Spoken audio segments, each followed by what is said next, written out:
वो यहाँ से फील नहीं होती है।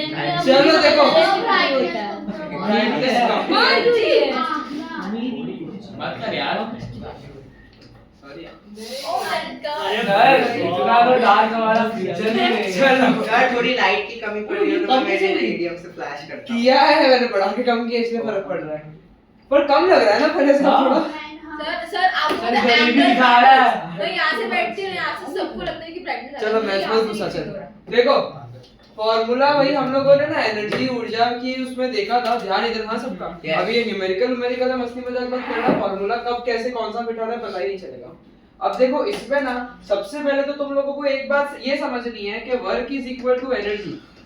सबसे जरूरी बात तो यही है भाई कि वर्क जो है एनर्जी जो है ये आपस में क्या होते हैं इक्वल होते हैं और इसका जो वर्क एनर्जी थ्योरम है ना वो ये बोलता है कि work done on an object is stored in it in the form of energy. यानी भी किसी भी ऑब्जेक्ट पे वर्क डन करूंगा ना मैं तो वो उसके अंदर स्टोर हो जाएगी in the form of energy. यानी कि कहना क्या चाह रहा हूं मैं अगर तुमको पोटेंशियल एनर्जी के बारे में थोड़ा बहुत भी पता है तो तुम समझोगे मैं क्या कहना चाह रहा हूं। ये स्टाइलर मैंने यहाँ पे रखा हुआ है ध्यान इधर ये स्टाइलर मैंने यहाँ पे रखा हुआ है मैं इसको ऊपर तक लेकर आया मैंने इसको ऊपर तक लाने के लिए क्या किया वर्क डन किया कि नहीं किया। मैं जब इसको ऊपर लेकर आया तो इसमें एनर्जी बढ़ी कि नहीं बढ़ी ग्रेविटेशनल पोटेंशियल एनर्जी आ गई ना इसमें हाइट के चेंज के कारण।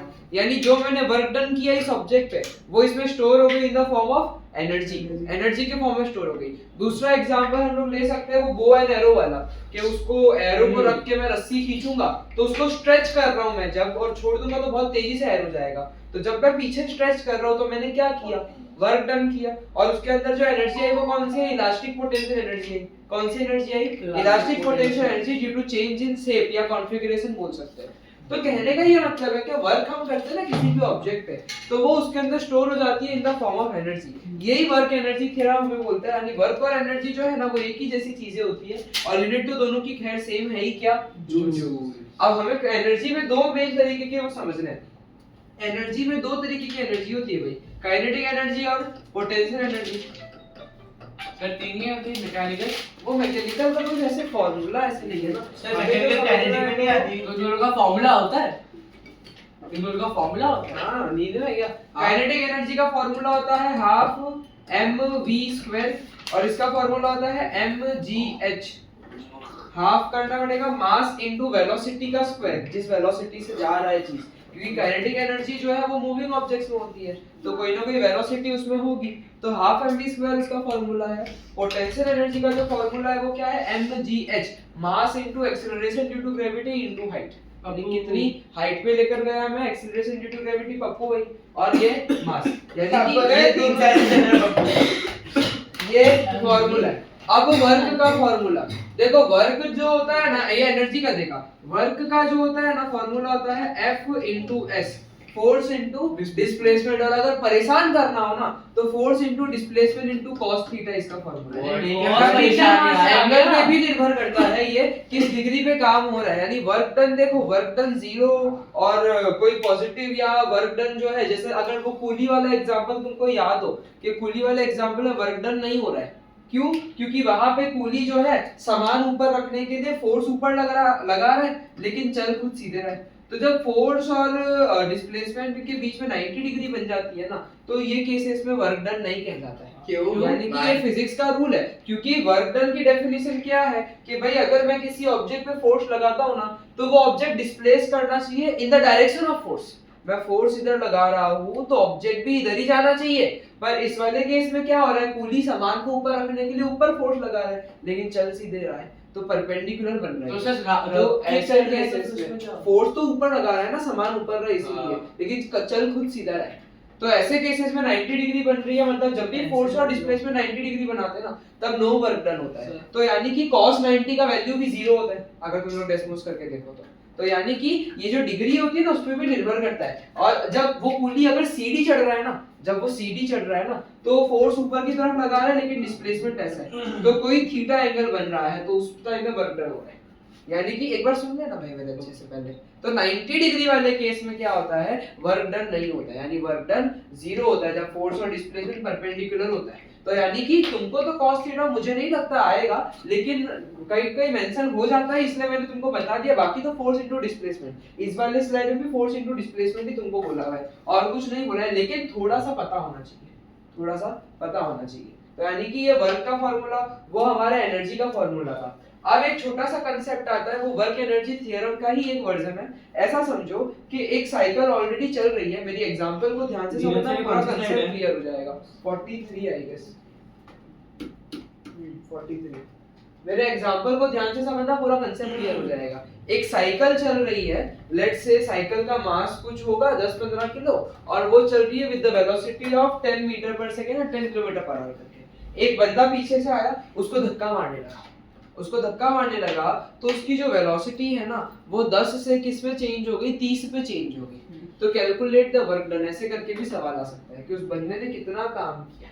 तो पहले उसकी कोई काइनेटिक एनर्जी होगी, यानी पहले कोई काइनेटिक एनर्जी होगी उस साइकिल की, क्योंकि ऐसा तो नहीं था वो रेस्ट में थी, पहले भी कोई काइनेटिक एनर्जी चल रही थी। तो उसको मान लो कि काइनेटिक एनर्जी इनिशियल, मतलब इनिशियल, और बाद में कुछ काइनेटिक एनर्जी होगी, बाद में कुछ काइनेटिक एनर्जी होगी। जब उसने 10 से 30 तक की वेलोसिटी लेकर आई तो कुछ काइनेटिक एनर्जी फाइनल हो गई होगी। इसी का जो डिफरेंस होता है ना, यही वर्क डन होता है।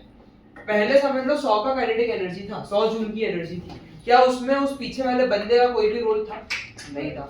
अब वो पीछे वाला बंदा आया, धक्का मारा, काइनेटिक एनर्जी 400 की हो गई है, तो 100 से बढ़ के 400 जूल की हो गई, तो कितनी काइनेटिक एनर्जी बढ़ी है? 300 जूल से। तो उसने कितना वर्क डन किया होगा? 300 जूल का। यानी कि वर्क डन का एक और फार्मूला होता है डेल्टा काइनेटिक एनर्जी या तो डेल्टा पोटेंशियल एनर्जी, यानी कि change in kinetic energy. Delta यानी चेंज, यानी फाइनल माइनस इनिशियल, बाद वाला माइनस पहले वाला। तो वर्क डन का यही फार्मूला है एक और, कि delta kinetic energy change in kinetic energy या तो चेंज इन पोटेंशियल एनर्जी। जैसे फॉर एग्जांपल ये अभी यहाँ पे रखा हुआ है, ये स्टाइलर ऑलरेडी कोई हाइट पे है या नहीं? हाँ, ये ऑलरेडी कोई हाइट पे है, इसकी कोई पोटेंशियल एनर्जी अभी भी है। अब मैं इसको ऊपर लेकर आ रहा हूँ, तो इसकी समझ लो मैंने 100 से पोटेंशियल एनर्जी 200 कर दी, या तो चलो 300 कर दी। 100 से कितनी कर दी मैंने? 300 कर दी। तो मैंने कितना वर्क डन किया इस पे?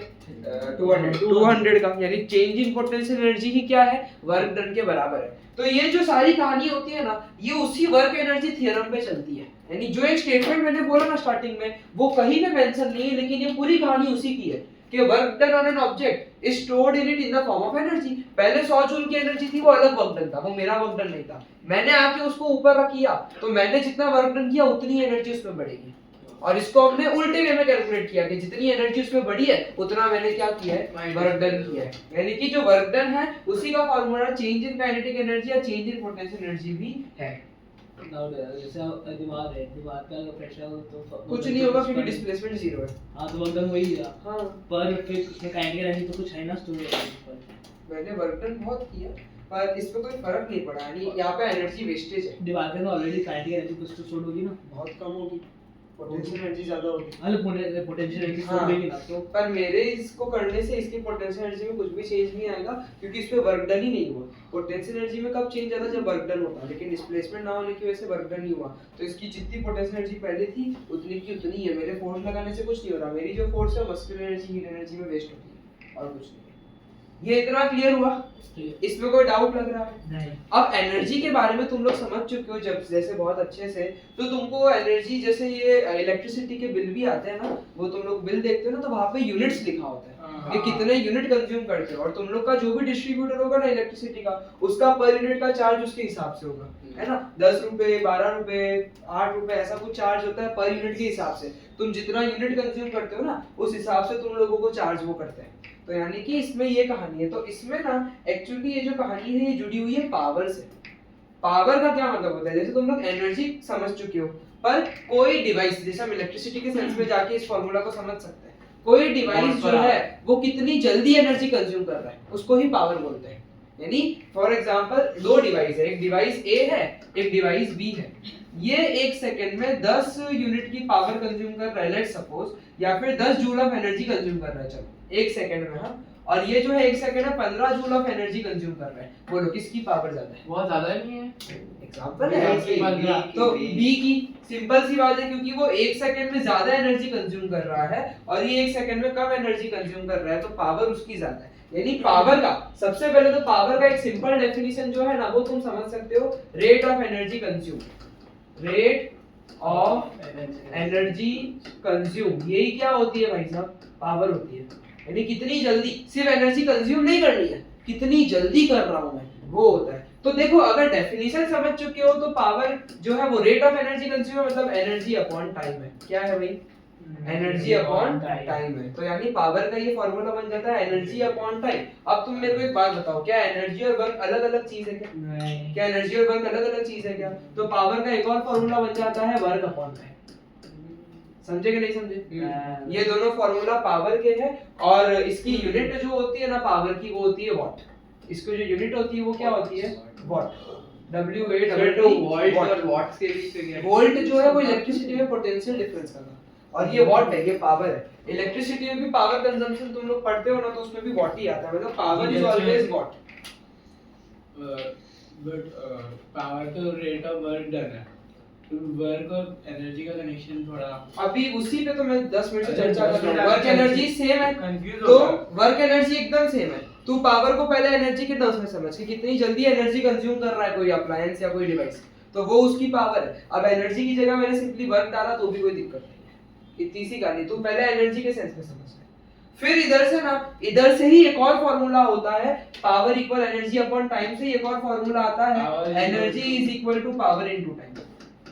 Energy is equal to power into time, ये एक और फार्मूला आता है। इसका यूनिट क्या होगा? इसकी यूनिट जो होती है उस पे बहुत चर्चा करेंगे।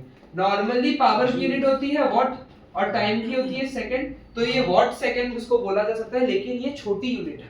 जैसे मीटर और किलोमीटर में मीटर क्या है? सानवी ध्यान देना, मस्ती मजाक वाला टॉपिक नहीं चल रही है। पावर और टाइम की मैंने वॉट और सेकंड लगाया है यहाँ पे, तो ये इसकी छोटी यूनिट है। जैसे मीटर और किलोमीटर में मीटर छोटी यूनिट होती है ना, तो वैसे ही इनकी छोटी यूनिट है। पावर की बड़ी यूनिट होती है किलोवाट और इसकी होती है आर, तो किलोवाट आवर्स, किलोवाट आवर।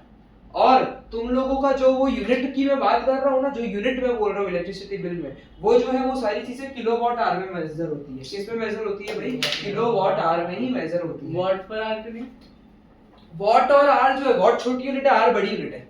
तो मैट्रिक सिस्टम के हिसाब से दोनों बड़ी यूनिट लो या तो दोनों छोटी यूनिट लो। अगर वॉट ले रहे हो तो सेकंड ले लो, और किलोवाट ले रहे हो तो फिर किलोवाट जो है आवर्स में कंज्यूम होगा। 1-2 सेकंड में किलोवाट जितनी एनर्जी कंज्यूम नहीं होती है, इसीलिए किलोवाट आवर मैंने दिया। तो एनर्जी का ये किलोवाट आवर यूनिट है और ये किलोवाट आवर यूनिट में ही सारी कहानी आती है। अब इतनी कहानी समझ लेना, एक छोटा सा कन्वर्जन के साथ ये स्लाइड हमारी समाप्त हो जाएगी। 1 किलोवाट आवर ये यूनिट है ना एनर्जी की। 1 किलोवाट आवर, किलोवाट आवर क्या है? यूनिट है ना एनर्जी की, लेकिन एनर्जी की यूनिट तो जूल भी है।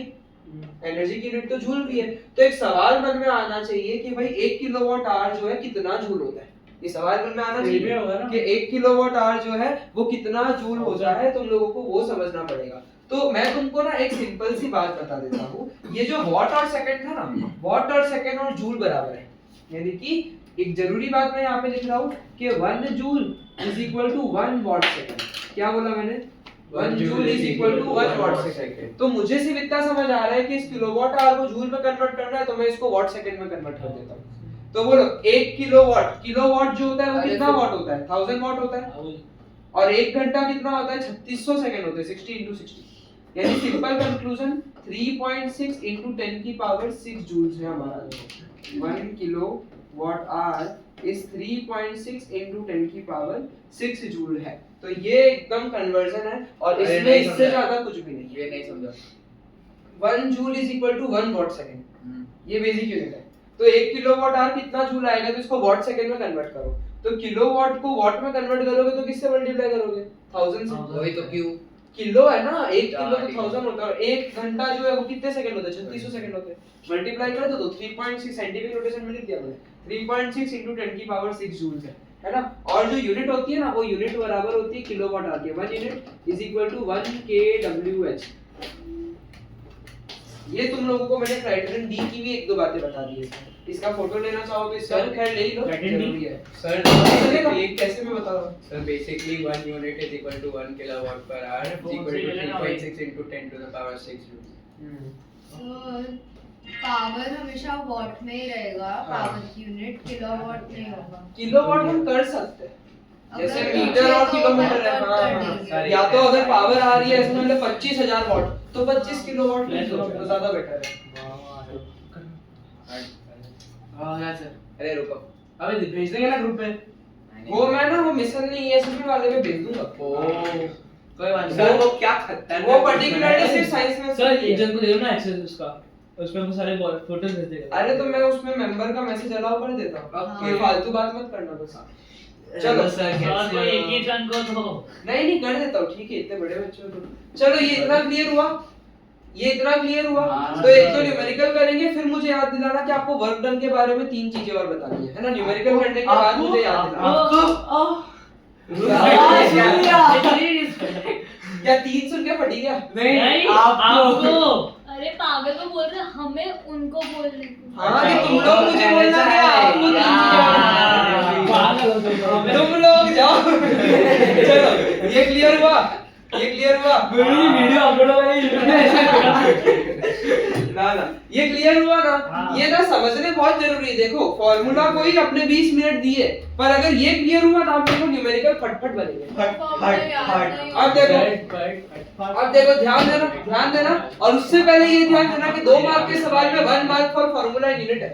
व्हाट? तो फॉर्मूला नहीं लिखा, यूनिट नहीं डाली तो गए 1 मार्क। पूरा सॉल्व कर लो और कुछ भी नहीं आता है तो फॉर्मूला डाल के आ जाने का आधा नहीं मिलता यहाँ पे। तो तुम गए यूनिट, तो तुमको सारे बनाए डाल के बिना। ओए आधे सारे डाल दे। चलो ध्यान देना है, थोड़ा सा सवाल अलग है। People at LHC use electric forklift to install heavy section into the setup. One such forklift is being used by the logistic team to load a cargo of 500 kg mass. देखो मास कितना दे दिया, 500 किलो का, on the truck bed which is 60 centimeter high from the ground.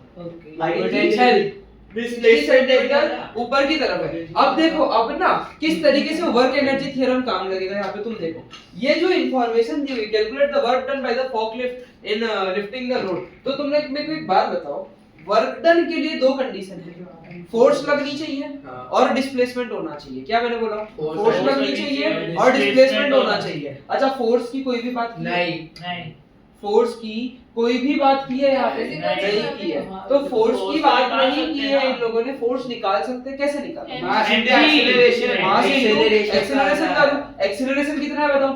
9.8 तो वो दिया ही नहीं है। Negative 9.8 ले लोगे। अच्छा सर ये नेगेटिव क्यों? यानी कि देखो मेरी बात सुनो, ऊपर की तरफ जा रहे ना वो केईओएम वाली वर्कशीट में भी तुमको याद है ना, वो बॉल ऊपर फेंकता हो तो नेगेटिव लेता हो एक्सीलरेशन। तो यानी कि फोर्स मेरे पास है नहीं, तो पहले मैं फोर्स का जुगाड़ करता हूँ। Force is equal to mass into acceleration. तो मास यहाँ पे 500 केजी है और ये नेगेटिव 9.8 है। क्या है भाई? नेगेटिव 9.8 है। तो इसका आंसर भाई -4900 कुछ बन सकता है न्यूटन। अब अपने को वर्क निकालना है तो फोर्स इनटू डिस्प्लेसमेंट, लेकिन मीटर में होना चाहिए। हाँ तो डिवाइड बाय 100 वो क्या है? 60 सेंटीमीटर। तो तो यानी -4900 इनटू 0.6 यूनिट मीटर में होनी चाहिए।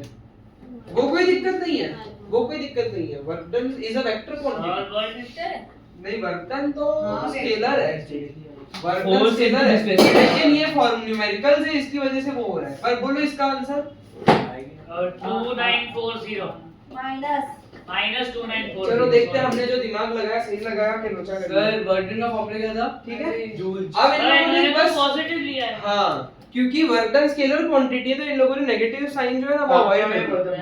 ऐसा क्यों? नेगेटिव साइन अवॉइड कर दिया। बट फिर हमारे मार्क्स नहीं करने चाहिए। तुम पॉजिटिव में ही करना। अब मैं तुमको एक बात बताता हूँ, तुम लोगों को ना मैंने बहुत पहले एक्चुअली ये जो इस साल एडमिशन लिए वो तो थे ही नहीं, बहुत पहले मैंने तुमको एक बात बताई थी मैंने तुम लोगों को कि भाई ये जो स्केलर वेक्टर होते हैं ना ये वो मैथमेटिकल रूल्स पे बेस्ड होते हैं। जैसे देखो मेरी बात समझना, प्लस प्लस प्लस होता है ना, प्लस माइनस माइनस होता है, माइनस प्लस माइनस होता है, माइनस माइनस क्या होता है? प्लस।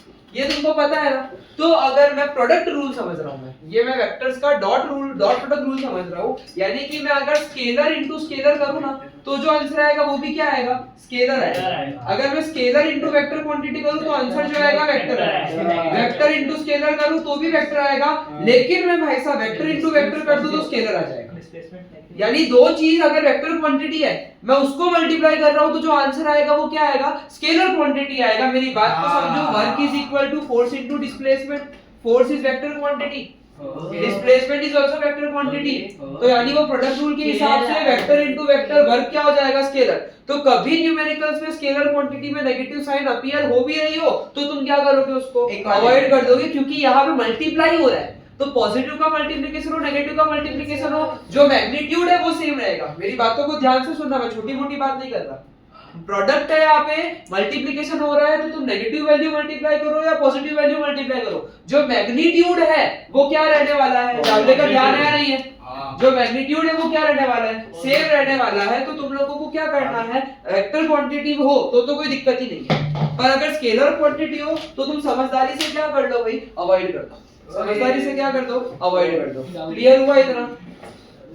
इधर 9.80 तो है, माइनस क्यों होएगा? क्योंकि ग्रेविटेशनल फोर्स उसमें ऐसे बात नहीं की है कि ऊपर जाने वाली बात नहीं की, लिफ्ट करने वाला है, लिफ्टिंग करो। हाँ वो ठीक है, पर ऐसे स्पेसिफिक ऐसे बोला नहीं है ना, तो इसलिए पर फोर्स तो नीचे लग रहा है ना, कि ग्रेविटेशनल फोर्स नीचे लग खींच ही रहा है इसको। पर इधर जो फोर्स लग रही है ना, वो लगा रहे हैं ये मशीन, और वो ऊपर की तरफ लगा रहा है क्योंकि नीचे से ऊपर जा रहा है, तो हमें ऊपर वाला ही केस लेना पड़ेगा ऐसा, क्योंकि वर्क डन बाय ग्रेविटी पूछा है तेरे को, नहीं वर्क डन बाय मशीन पूछा है, मशीन ऊपर फोर्स लगा रही है, समझा? अब देखो ये थी, ये वाली तो जो मैंने बताई ये स्कूल की मेथड, ये थी आम जिंदगी। अब हम जिएंगे वेंटॉस जिंदगी। मेरे को पता है work is equal to energy, मुझे पता है नहीं पता? सही बात। अब ये जब ये हाइट चेंज कर रहे हैं तो बोलो पोटेंशियल एनर्जी की बात आएगी नहीं आएगी? बोलो mgh सही फार्मूला है या नहीं पोटेंशियल एनर्जी का? आपसे बोलो पोटेंशियल एनर्जी का mgh सही फार्मूला है या नहीं? बोलो 500 into 9.8 into 60/100 कर दो, यही आंसर है। 9.8 हाँ मतलब वेक्टर क्वांटिटी नहीं है ना ये, तो फिर मैंने अभी तो बोला अवॉइड कर सकते हैं, तो यही आंसर आएगा 2940। ओके, तो यानी कि कभी कभी ना देखो, ये तो हमारे पास दिमाग है भाई, हमें फोर्स का फार्मूला पता है, लेकिन वर्क और एनर्जी सेम है या नहीं है? अगर मैं बोल रहा हूँ वर्क एनर्जी सेम है तो फार्मूला वाइज भी सेम आंसर आना चाहिए और आगे रहेगा। तो वही डाउट था कि काइनेटिक एनर्जी और पोटेंशियल एनर्जी बस वर्क करना था यार, पोटेंशियल एनर्जी डिस्कस करने सर ये जैसे ये सब है फॉर्मूला, जैसे एनर्जी का फॉर्मूला, वर्क का फॉर्मूला, सर तो आपके पास कोई शीट है ऐसे जिसके सब हो? फार्मूला के लिए तो नहीं है, फार्मूला के लिए मैं खुद इजी राइट पे बना दूंगा सर तो आप एक बार बना सब कर कर देना ना, क्योंकि फिर याद नहीं चलो रहेगा। क्या ये कहानी क्लियर हुई? सर मतलब जितना पोटेंशियल एनर्जी उतना काइनेटिक होगा। सर उन्होंने बताया है। हमने पोटेंशियल एनर्जी से बताया है। इस पे थोड़ा बात मुझे करनी पड़ेगी, और मतलब ये वाली बात बहुत पोटेंशियल क्यों किया आपने? क्योंकि हाइट में चेंज आ रहा है, हाइट में चेंज आ रहा है तो पोटेंशियल एनर्जी मैंने किया, और अगर मुझे वेलोसिटी दी थी तो मैं काइनेटिक नहीं देता, लेकिन वेलोसिटी दी नहीं। Calculate the change in potential energy of the cargo when it is lifted from the ground and kept on a truck bed. Change in potential energy, देखो पहले तो हाइट 0 है ना, 0 है, पहले तो हाइट 0 है, तो अगर मैं देखो जैसे मुझे चेंज बोला है ना, तो तुम लोगों को ना तुम इनकी मेथड जाने देना, इन्होंने जो भी किया छोटी मेथड भी किया तो भी जाने देना, तुम लोग कांसेप्ट पे जाओ।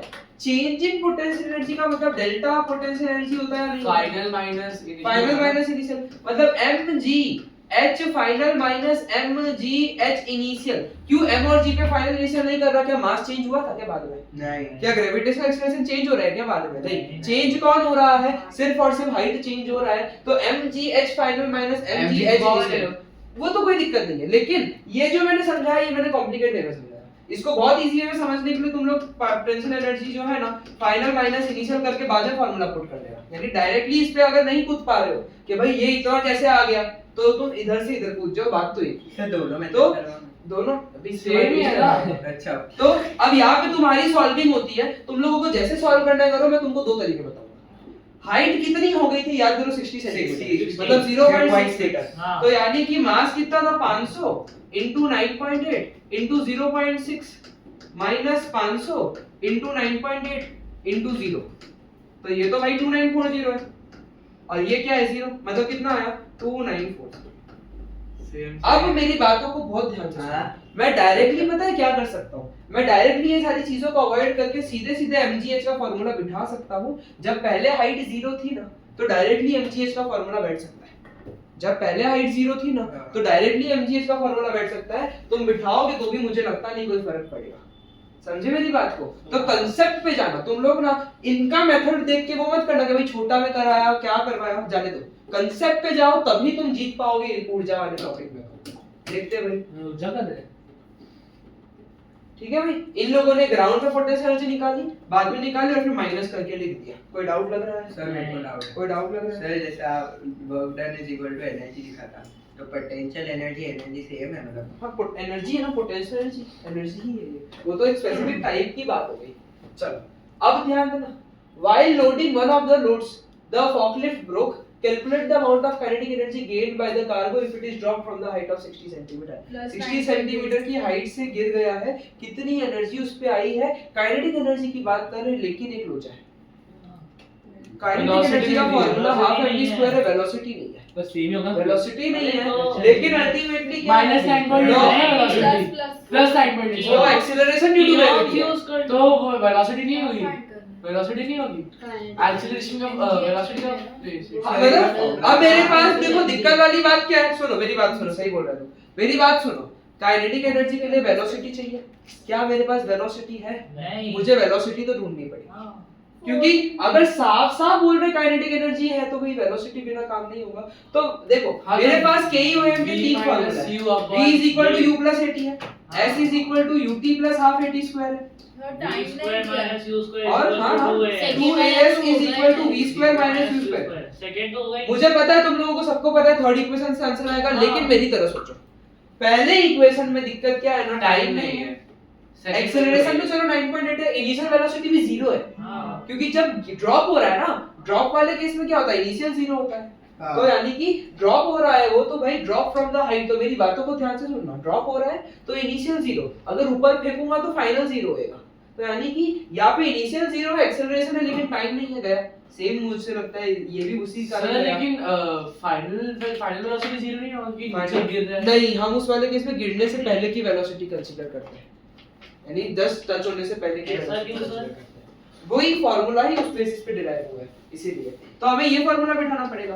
तो चलो, अच्छा नीचे गिर रहा है तो ग्रेविटी भी नीचे खींचती है, ये भी नीचे गिर रहा है, तो पॉजिटिव लूंगा जी को, पॉजिटिव लूंगा, मतलब 2 into 9.8 into 0.6, भाई होना तो मीटर में ही चाहिए ना, होना तो मीटर में ही चाहिए, तो 0.6 is equal to v square minus 0 का स्क्वायर। 34.2 अब इसको थोड़ा करो तो, इसको थोड़ा करो तो 1.2 1.2 से 10 1176 उसका रूट होगा 11.76 मतलब, हां, और इसका रूट होएगा ना 1176 ही है। Point है अच्छा ना? 0.6 सॉरी सर 1176 का रूट करो पहले आप। अरे 1176 3.429 नहीं 34.29। एक मिनट जाने दो ना, क्या 60 आया? नहीं है 0.4 3.4 तुम डेसिमल्स नहीं लगाए, 9.8 v स्क्वायर से लिखा v लिखो।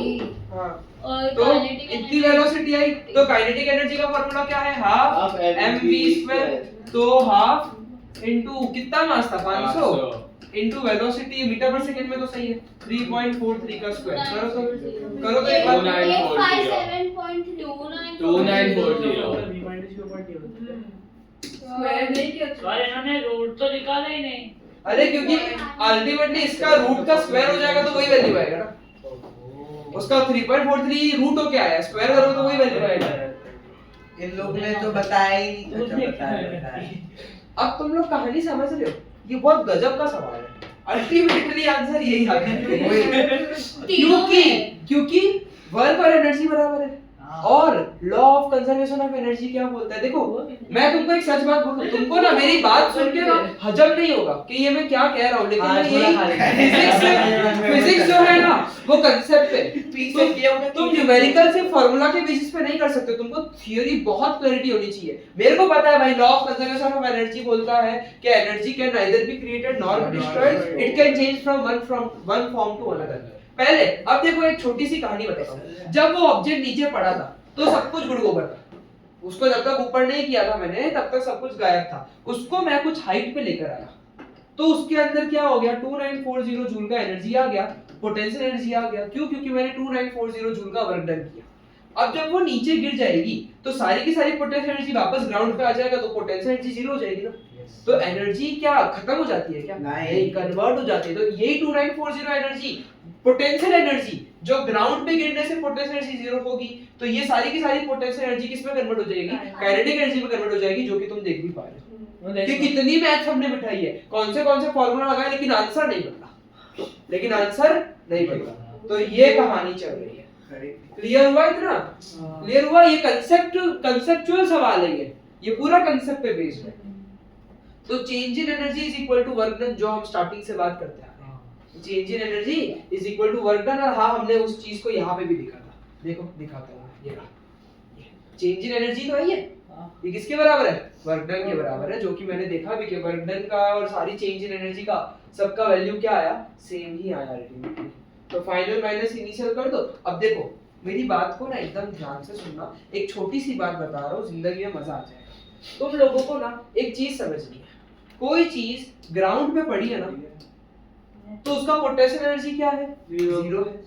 उसको जब मैं ऊपर लेके जा रहा हूँ तो जब तक ऊपर लेके जा रहा हूँ तब तक कौन सी एनर्जी दिखेगी? काइनेटिक एनर्जी दिखेगी। ऊपर मैंने अगर उसको एक जगह पे किसी हाइट पे रख दिया तो कौन सी एनर्जी है वापस? Potential energy. जब ये गिरेगी वापस तो कौन सी एनर्जी है? और जब जमीन पे वापस रुक जाएगी जीरो। समझे? पोटेंशियल एनर्जी जीरो हो जाएगी ग्राउंड पे। तो एक लाइन जो है ना तुम लोग रट लो, लिख लो, याद कर लो, जो भी कर लो, but potential energy at ground level of any object is 0 joules. ये ग्राउंड लेवल पे किसी भी ऑब्जेक्ट की जो पोटेंशियल एनर्जी होती है वो कितनी होती है? नहीं, कॉमन सेंस नहीं है, ये न्यूमेरिकल में फंसाती है। वो सी लेवल पे होता है ना, यानी कि ग्राउंड लेवल या फिर देखो चलो देखो potential energy at ground level या तो इसका दूसरा नाम भी लिख लो, एट ग्राउंड लेवल या reference level is 0 joules always। Reference level की बात थोड़े समय पे करूंगा सर, रेफरेंस लेवल की बात थोड़े समय में करूंगा, लेकिन ये बात बहुत जरूरी है, ये न्यूमेरिकल्स में फंसाने वाली बात तो है। बेसिकली तो देखो मास हाँ, वो तो मुझे पता है। हाइट जो भी ऊपर एंड में हाइट 0 हो गई। हाँ अल्टीमेटली जब थोड़ा टाइम बीतेगा ना तुम लोग समझ जाओगे कि मैंने कोई भी बहुत एडवांस बात नहीं करी है, मैं एकदम बेसिक तो बहुत बेसिक तो हूँ, कुछ भी अच्छा नहीं बोला मैंने आज अभी तक। सर मैं ये बोल रहा हूँ जैसे मतलब ओजी ग्राउंड लेवल है, टेक्निकली उसके ऊपर भी मतलब ग्रेविटेशनल फोर्स तो लगी है, लेकिन हम लोग उसको वो रेफरेंस लेवल मानते हैं ना, तो वहाँ पे हाइट 0 हम मान लेते हैं धीरज सर सिंपलिसिटी के। प्लेन अगर ऐसा एक स्पेसिफिक ऑल्टीट्यूड पे है और सीधा जा रहा है तो फिर क्या है? पोटेंशियल एनर्जी क्या? बोथ दोनों है। पोटेंशियल एनर्जी हाइट की वजह से जा रहा है तो काइनेटिक एनर्जी है। तो पोटेंशियल एनर्जी जीरो रहेगी, मतलब कुछ स्पेसिफिक रहेगी ना बस। हाँ वही कंटिन्यूस रहेगी। हाँ अगर एकदम सेम हाइट पे जा रहा है तो। सर एक बार potential kinetic energy potential energy जो होती है ना वो हाइट के चेंज में आने से, शेप के चेंज में आने से पोटेंशियल एनर्जी रुकी हुई ऑब्जेक्ट होती है। ये रुक गया हाइट पे आके तो पोटेंशियल एनर्जी। काइनेटिक एनर्जी के अंदर है एनर्जी। हाँ काइनेटिक एनर्जी चल रहा होता है, मूवमेंट में होता है, मोशन में होता है तब आती है। सर हमें जैसे लास्ट क्वेश्चन आया था एफए में आया था, वो वाटर में था, मतलब पानी नीचे जा रहा है, पानी पे है एंड उस पे था ये सारा टाइम के मेरे को याद नहीं है सवाल। और सर तो फिर हाँ देखो इस तरीके का आ वाटर सकता पे है। नहीं लेंगे, वाटर लेवल पे नहीं लेंगे जीरो।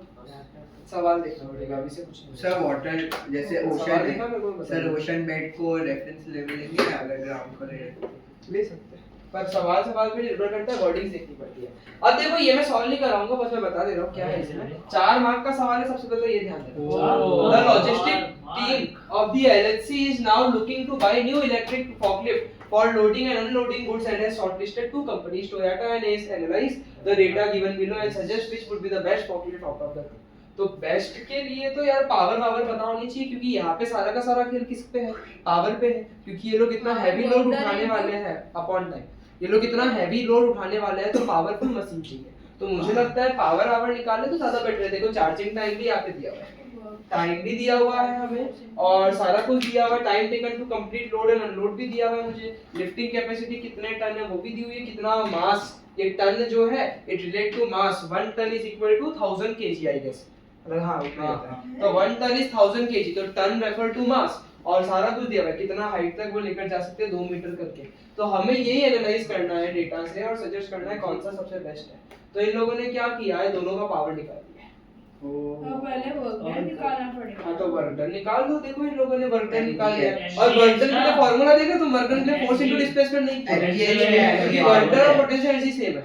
पहले की वो वर्क डन निकाला इन लोगों ने और ऊपर तक लेकर जाने में जो टाइम है उनके, ग्रेविटी 9.8। अरे लेकिन इन लोगों ने पोटेंशियल एनर्जी का फॉर्मूला क्यों डाला? क्योंकि वर्क और एनर्जी सेम होता है। और हमने वो पहले ही सवाल में वर्क डन को फोर्स इनटू डिस्प्लेसमेंट से भी किया था और पोटेंशियल एनर्जी से भी किया था, सेम आया था। तो यानी कि वर्क डन निकाल लिया, टाइम इन्होंने जितना दिया था उतना लगा लिया, फिर पावर का फार्मूला बिता दिया, भाई देख लो। और किस तरीके से मार्किंग है वो देख लो। नहीं समझा आपने, उन्हें mgh क्यों लगाया? फोर्स तो फोर्स इनटू डिस्प्लेसमेंट लगा दे, फोर्स का फार्मूला मास इनटू एक्सीलरेशन बिठा देना, आंसर आ जाएगा। सर mgh पोटेंशियल एनर्जी का है ना टोयोटा पोटेंशियल बिना को मैंने बताया ना टोयोटा पोटेंशियल एनर्जी और पोटेंशियल बिकॉज़ पोटेंशियल हम शुरुआत से क्या बात कर रहे हैं लेजिट ये डाउट नहीं आना चाहिए था आप तेरे ये को नहीं। शुरुआत से अभी कितना 45 मिनट्स हो गया हम यही बात कर रहे हैं कि वर्क डन एनर्जी सेम है किस तरीके से कितने तो एग्जांपल दिए कितने तो न्यूमेरिकल किए थोड़ा एक्टिव रहो वरना लेवा जाओगे और हाँ कितना भी गूगल कर लो कितने भी यूट्यूब में वीडियो देख लो ये वाला कंसेप्ट जो मैं समझा रहा हूँ ना वैसा किसी समझ नहीं आएगा तुम लोगों को एक मिनट, चलो ये क्लियर हुआ सर इन केस पावर ढूंढनी है लेकिन टाइम नहीं दे रखा है तो ढूंढ नहीं सकते ना टाइम दिया तो है नहीं 2 मिनट और ऐसा क्वेश्चन होगा ही नहीं ना कि बिना टाइम के ढूंढ ही नहीं सकते पावर के लिए टाइम देंगे और अगर टाइम नहीं दिया तो दूसरी चीज देंगे तो वो v u + 80 वगैरह के फार्मूला से टाइम निकालना है मतलब ऐसे आपकी यूट्यूब वीडियो देखे तो जैसे मेरे को बाद में भी लगेगा वो अलग बात है हाँ सामने तो ये वाला यूट्यूब वीडियो वापस देख सकते हैं ये अलग बात है सॉरी सर एक बार आप लिंक शेयर कर देना वो ये असेसमेंट के अंदर वो तो सब सारी वीडियो सुना ये सिस्टम सर ये वीडियो की लिंक आपको 4 दिन बाद मिलेगी क्यों आज तो फ्री नहीं हूँ कल अपलोड अरे इधर ही अपलोड में डाल देना हो जाएगा अब देखो ये एनर्जी एफिशिएंसी वगैरह की ये लोगों ने बात की है लेकिन थोड़े न्यूमेरिकल्स के सवाल और भेज देता हूँ मैं तुम लोगों को तो वो पहले कर लेते हैं ओके